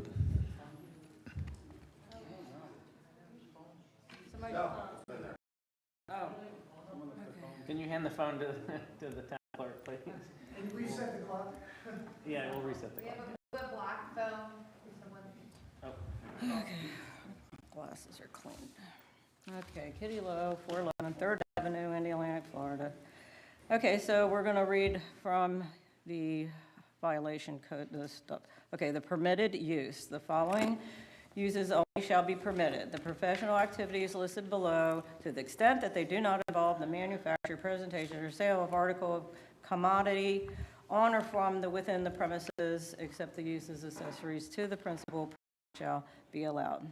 Accountants, architects, attorneys, barbershop, beauty salons, chiropractor, dental labs, dentists, engineers, existing church buildings, insurance brokers, optometrists, osteopathic, somebody mentioned that the other day, okay, sorry, physicians, real estate brokers, consultants to the above, professional activities to the similar and conforming to the standard governing the above and not more detrimental, objectionable, and annoying to the community. That's us. Standards go, okay, and then noise level from operation shall be negligible. No noise or vibration resulting from, in, or conjunction with the use shall be permissible from any part of any resident district. Perceptible, sorry. There shall be no glare resulting from or in conjunction with the use that is observable from outside the boundaries of the RP thing. So, yeah, they put a shut up. Okay. The use shall not be otherwise detrimental, objectionable, or annoying to owners or occupants of nearby property. Prohibited uses, the following are specifically prohibited use. Merely because a use is not specifically listed does not mean that the use is not prohibited. All uses which are not prohibited. Gyms, vacation rentals, bed and breakfast and stuff like that. But a gym is a gym. I mean, you have pictures. They say they're a gym. If it's a duck and it quacks, it's a duck, right? I mean, it's a gym. You guys all have information. They call themselves a gym. I have a lot on my phone, but I'm not good. All right. Yes. Selena Kopp, 435 3rd Ave. Just one thing I wanted to address. Put in our faces that you guys are not the ones that are supposed to make this decision, but you are the ones that need to listen to the residences. So obviously something is going on that was not supposed to happen. And if the town doesn't decide on their RP zoning now, when are you going to decide? Because you can't say that he is operating under the premises of RP. It's just absurd. Open your phone, Google it. It's crazy. And then I think one thing that nobody has brought up is the fact that I think he might have 800 square feet of office space, but he's using all of the outside. What is the occupancy rate for fire and safety? How many people can you have on the property in a business at one time? Every restaurant, every building, every office building, anything has an occupancy rate. So tell me how he can have 50 people there at one time. It's impossible. Mike, who, So- oh, sorry. And I agree with this gentleman. If it is within the bounds of RP, then, yes, we have to accept it. But anybody with common sense can look at this and say, it's wrong. And I think if you guys aren't the ones that are going to make the decision, then help us get to the people that can. Because that's what you were elected to do. Yeah. Go ahead. Absolutely, and so what I would advise, and I guess it's a question and a suggestion, you need to be meeting with Cliff. He's our code Okay, well, I'm not sure if that's the case. I mean, I don't know. I just don't know. Okay, well, I will say this, that there needs to be a meeting between you all, and I believe Cliff is open to that. I don't want to speak for Cliff, but that's my general understanding. So I think that's what we needs to happen. And then I believe that the process will start a new foot at that point. That's my, Cliff, All you have to do is call me and set up an appointment. That's all you have to do. I'll do a one-on-one appointment. One-on-one, I'm not gonna do 15 on one. One-on-one, I'm happy to talk to you. Call me and set up an appointment. so, That's all you have to do. Mike, who would be able to answer the occupancy issue? Is that a fire code? The fire chief. Okay. All right, I have last card, Ms. Runty. Did you want to speak? Sure. Okay. Hi, everyone. I'm Krista Runty. I'm an attorney. I'm with Lowndes. I represent Mr. Runty and CR Wellness. I live in Melbourne Beach, so I'm close. I really just wanted to say and remind you guys that the business is in full compliance. This has already been confirmed by Town Attorney Paul Gugelman and Town Code Attorney Joe Colombo. It's my understanding that although there have been numerous noise complaints, I don't think any violations have been found. As far as the violation that was just discussed with the lighting, that was remedied. Anything that has been legitimate, that has been brought to business attention, they've sought to remedy as soon as possible. And voting to hire an independent attorney to review alleged violations that 2 different attorneys, not just one, but 2, have already found don't constitute violations seems like a waste of tax dollars, and I think it sets a dangerous precedent. It tells residents they can demand outside opinions funded by tax dollars to challenge any town decisions that they disagree with. It sounds to me like the appropriate remedy for residents that have a problem is to address it with the Code Enforcement Board, and to the extent that they're unable to do that, as Brett mentioned before, I think that a private civil action would be appropriate, but this just is not the appropriate remedy. So, thank you. Thank you. Any other public comment? All right. So we're leaving it. You guys will meet one-on-one with Cliff to get some answers. Is that correct? Does it have to be one-on-one, or can the residents meet with Cliff? Yeah, it's up to Cliff. He wants to do one-on-one. I think we're saying like if it's a household. Yeah, like a household, right. Not just like you and your wife could be there together, but. Right. And it could be productive that way. I can tell you the meeting that we had with everybody was not productive. Every time I tried to answer a question, I wasn't able to speak. Dave, did you have public comment? Yeah, super quick. Dave Bergman, 225 8th. I think they're asking for 2 things. And Brett, will you clarify that? Forget the noise and all that. They don't believe it's actually a conforming use, right? So when you meet with the Cliff one-on-one, if he's already done that study, they want to see those answers. They want to have that discussion. It's not going to happen on a one-on-one meeting. There's a few people here, and it's kind of not fair to them to say one-on-one. Sorry, Cliff, but the meeting should be with Cliff and Mike, and if the mayor or any one of you guys choose, set it up. You know, that was a little chaotic, the last one you did, but set it up with a handful of representatives of the community. One-on-one is just kind of crazy for these guys. You guys work for the town. You can give that direction today. The other thing you should consider, give the town manager direction to have the fire chief look at it and give a read, right? It doesn't have to be back and forth. 2 things. Give them direction to have a meeting with 5 representatives of the community, whatever it wants to be, and look at the code, look at the fire code. And I think that would make you folks happy. Thank you. Yeah, we just want our evidence vetted, like the business had. Right. Okay. So, hold on. Can it be addressed at another meeting? Because we'll set something up with Cliff. And Mike, Cliff, do you want to meet with Mike? I can be there too, or if I need to be, whatever. I just think it needs to be a reasonable number, not what it was last time, because it was a very unproductive meeting. It was 2 hours that I probably spoke less than 2 to 3 minutes. Right. Every time I tried to answer a question. Right, so. To say that we have a meeting to get answers. Right, okay, so we'll get that, set it up with Cliff, and we'll go from there, so. Why would you consider a reasonable number so that makes Okay. Yeah, whatever.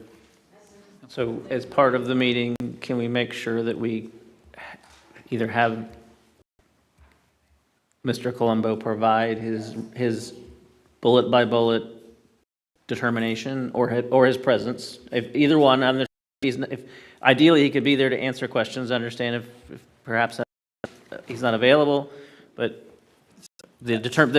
I would just like to, for the folks involved, and myself, because it's not clear to me, and thinking longer term beyond just this, I would like to understand if there is something within the RP ordinance, and it's not, we're talking tonight specifically for any revisions, and perhaps this is not normal recourse, and perhaps I'll get advised that that's not prudent, but is there an avenue for which that we say this is found to be determined that it's an acceptable use, and just lay that out? So I've had that conversation with Mr. Colombo, and he prefers not to put it, he put something in writing, but he prefers not to put anything in writing.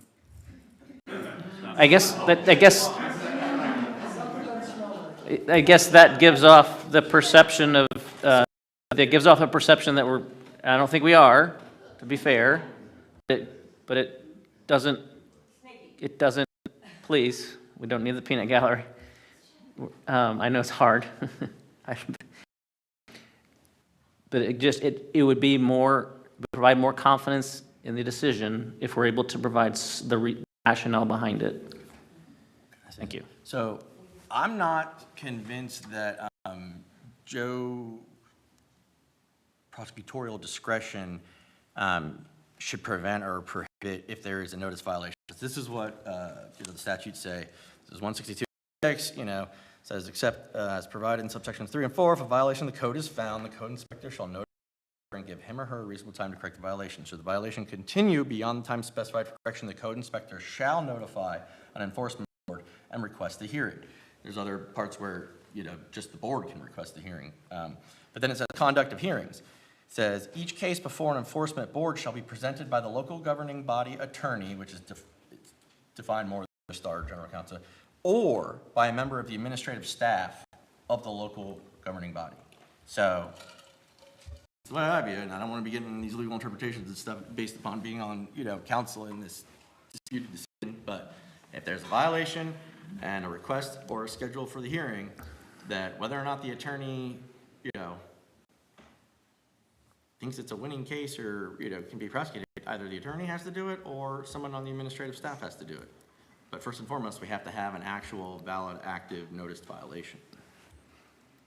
So do you see what I'm saying? I don't think he's in a position to say, oh, no, I'm not going to go forward. If he's refusing to do it, we can either appoint another attorney, which is not us, it's staff, or administrative staff can just go forward and prosecute it themselves. That's what the city of Melbourne does.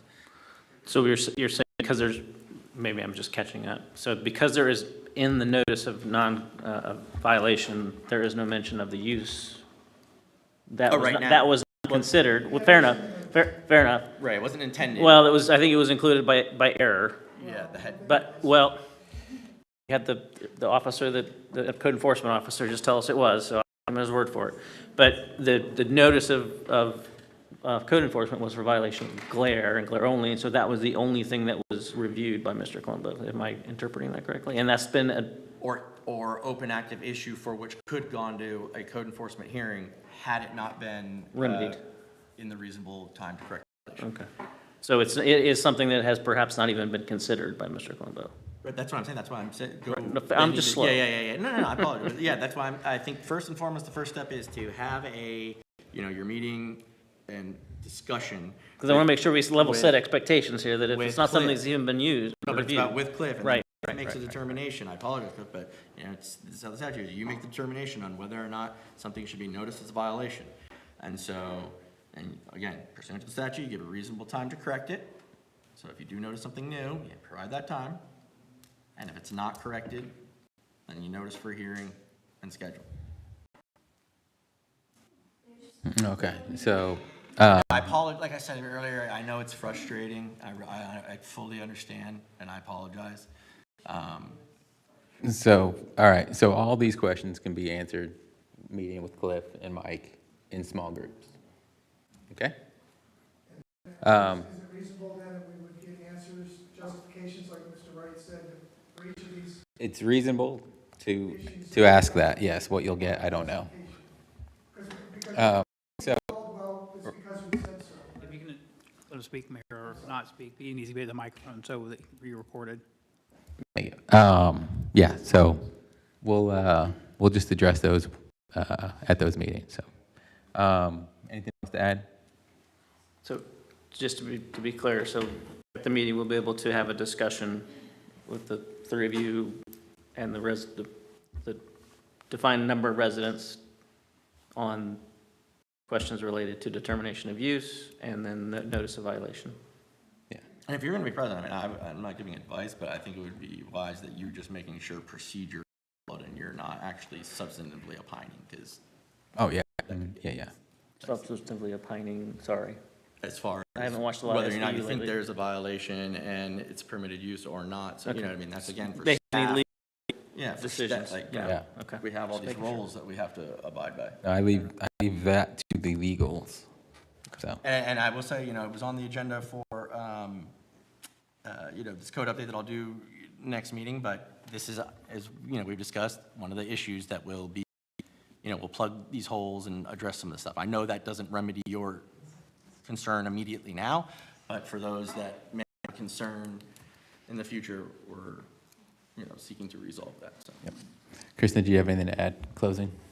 The only thing I would add is that, if there's further discussion about a second opinion or, comments on, I know the comments were made about getting bullet point reasoning.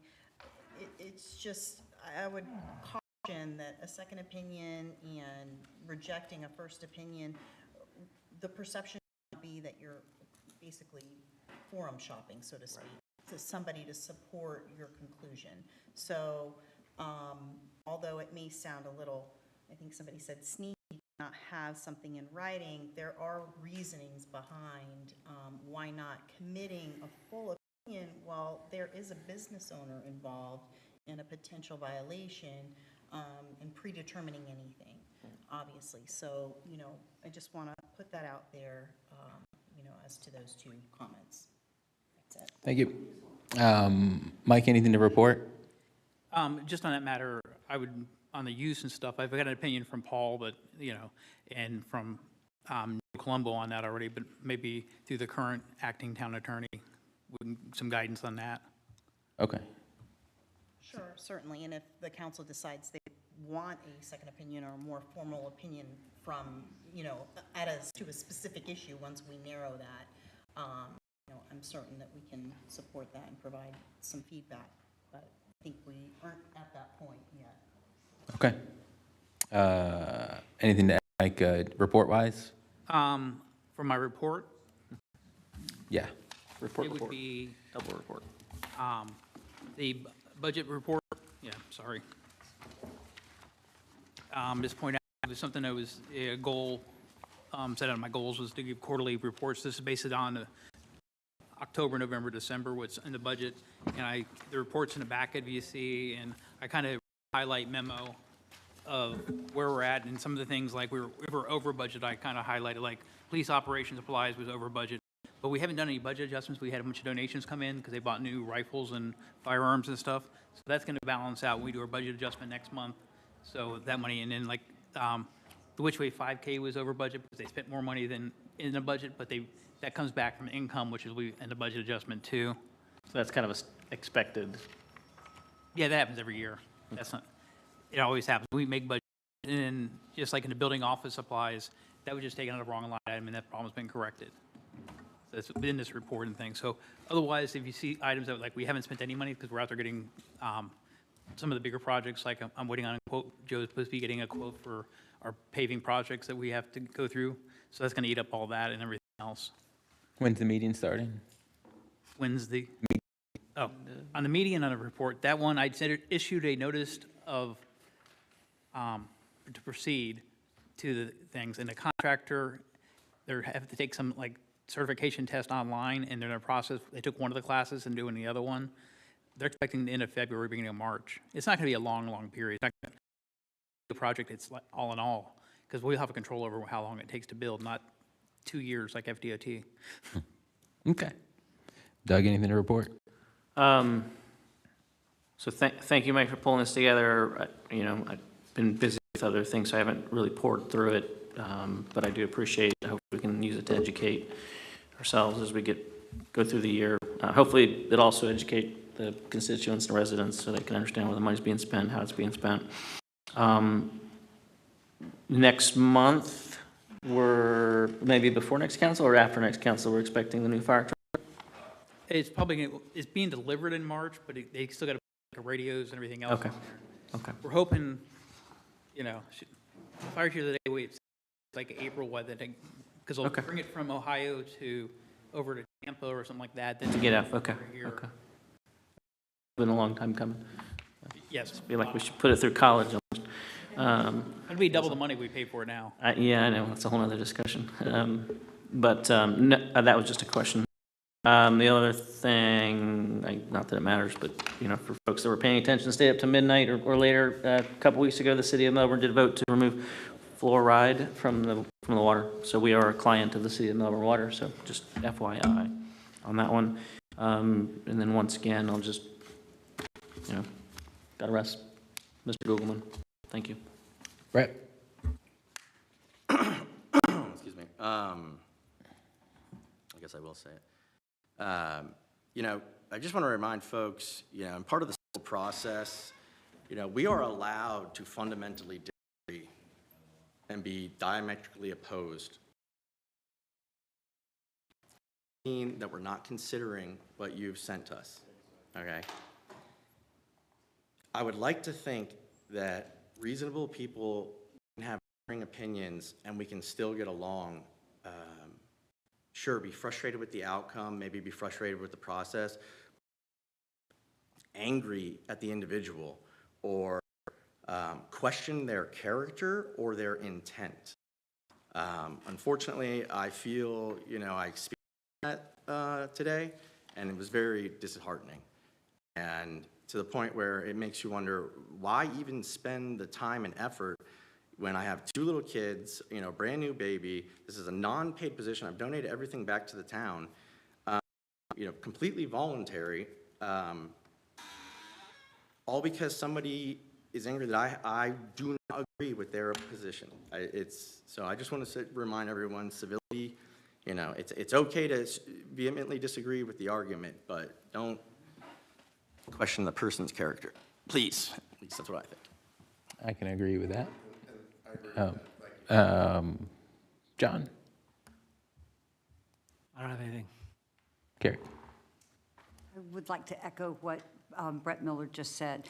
Yes, we are elected officials, but I want to tell you, all of us ran unopposed. No one wanted to run against us because people just don't want this job. We, every single one of us, donate our salaries, small salaries that we get, back to the town. We do this for free because we love our community. And when we are trying to be helpful in an official capacity of what we're doing, to be talked down to or to be usurped or to be talked over is unproductive. And I shut down. I was trying to do something tonight to be helpful, and I literally got talked over, so I just stopped talking. That is, it's uncivil, and just like Brett said, we need to bring back some civility because this is a formal meeting, and I would appreciate not being talked down to and have comments made as the people who disagreed with us walking out the door. Somebody said, I hope you bite your lip off as they walked out the door. That is unacceptable. Thank you. I agree. All right. Meeting adjourned. Thank you.